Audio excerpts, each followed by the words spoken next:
तो फ्रेंड्स अभी हम हैं ग्वालियर फोर्ट में, और ग्वालियर फोर्ट में अभी हम आए हैं देखने जौहर कुंड।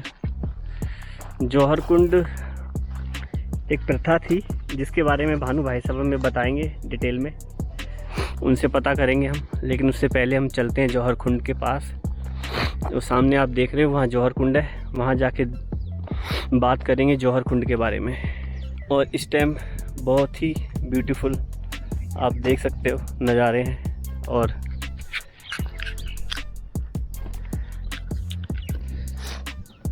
हम आप लोगों तक ये सारी चीज़ें दिखा सकें। और इतिहास से जुड़ी चीज़ें हैं जो आजकल की यंग जनरेशन है उसको ज़्यादा कुछ पता नहीं होता इन चीज़ों के बारे में। तो मेरा जो ग्वालियर और झांसी आने का जो मकसद है वो यही है कि इतिहास से जुड़ी हुई चीज़ें मैं आप लोगों तक पहुंचा सकूं और आप लोगों को दिखा सकूं कि जो हमारे पहले के राजा महाराजा थे और जो कैसे यहाँ पे शासन करते थे। और अब हम पहुंच चुके हैं जौहर कुंड के पास।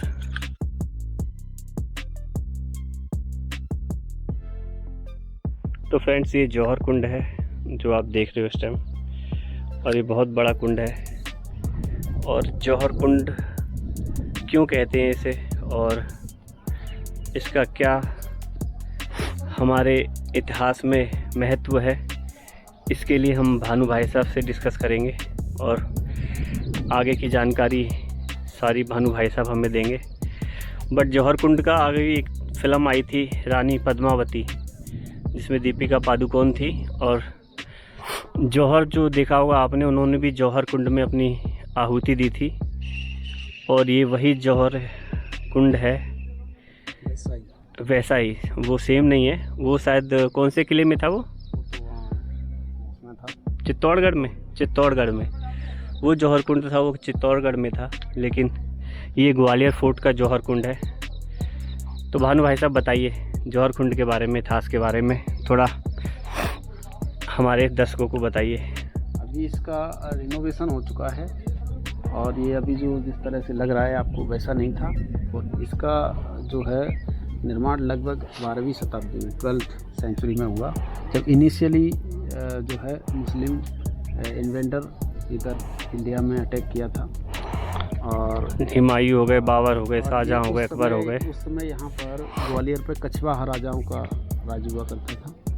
तो कछवाहा और ये जो कन्नौज, ये सब मिलकर के जो है पृथ्वीराज के अगेंस्ट थे। और पृथ्वीराज की डेथ के बाद मुसलमानों ने कन्नौज पे अटैक किया। और उसके बाद जो है अगले इल्तुतमिश ने लगभग 1236 को इल्तुतमिश ने यहाँ पे आक्रमण किया। तो उस समय ये जौहर कुंड अस्तित्व में था। और यहाँ पर उस समय यहाँ के कछवाहा राजाओं की रानियों ने सर्वप्रथम यहाँ पे जौहर किया। इसके बाद नहीं, जौहर का मतलब क्या होता है भाई साहब? जौहर का मतलब ये होता है कि जैसे युद्ध अगर हो रहा है, जैसे ये फोर्ट है काफ़ी ऊंचाई पे है, बहुत बड़ा फोर्ट है, अब नीचे युद्ध हो रहा है, तो जैसे यहाँ के जो रानियों को पता चल जाता था कि युद्ध में जो है उनके जो यहाँ के राजा हैं उनकी हार हो चुकी है, तो मुसलमानों की जो तरीका था जो मॉलेस्टेशन का, या उसको कहेंगे कि उसको अत्याचार का, उनको पता था।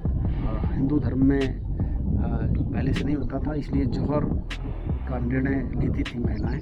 और जीते जी अपने जो शरीर को किसी दूसरे मुसलमान जो मॉलेस्टर होते थे उनसे बचाने के लिए वो इस ऐसे ही जौहर कुंडों में, तो जगह जगह बड़े बड़े किलों में मिलेंगे आपको, वहाँ पर अग्नि जला करके, और जितनी भी जवान लड़कियाँ और महिलाएं रानियाँ होती थीं, या राजघराने की या जो भी महिलाएं होती थी, वो चारों तरफ खड़ी हो जाती थी। और यज्ञ के साथ में एक साथ उसमें अगर दरवाजे पर, किले के फोर्ट पर सेना का, दुश्मन सेना की एंट्री करने से पहले अपने आप को अग्नि के हवाले कर देती थी।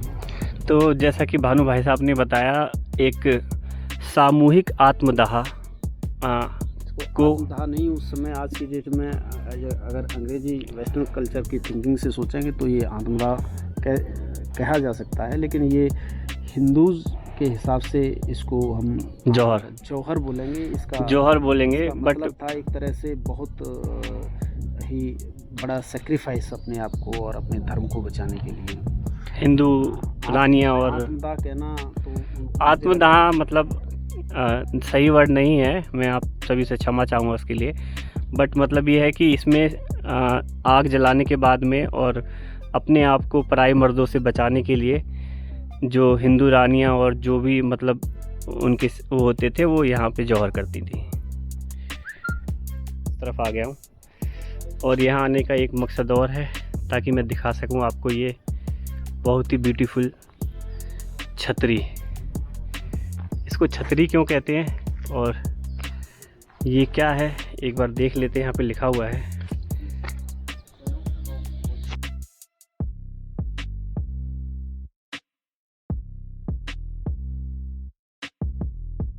अच्छा, तो एक तरह से ये उनकी यादगार में ये उनकी और राजा होते थे बनाई गई है। एक तरह से यहाँ उनका दाह संस्कार किया हुआ है ना। उनके बाद उन्होंने मुगलों से इसको मुक्त कराया किले को, उसके बाद इस पर मराठों का शासक हो गया।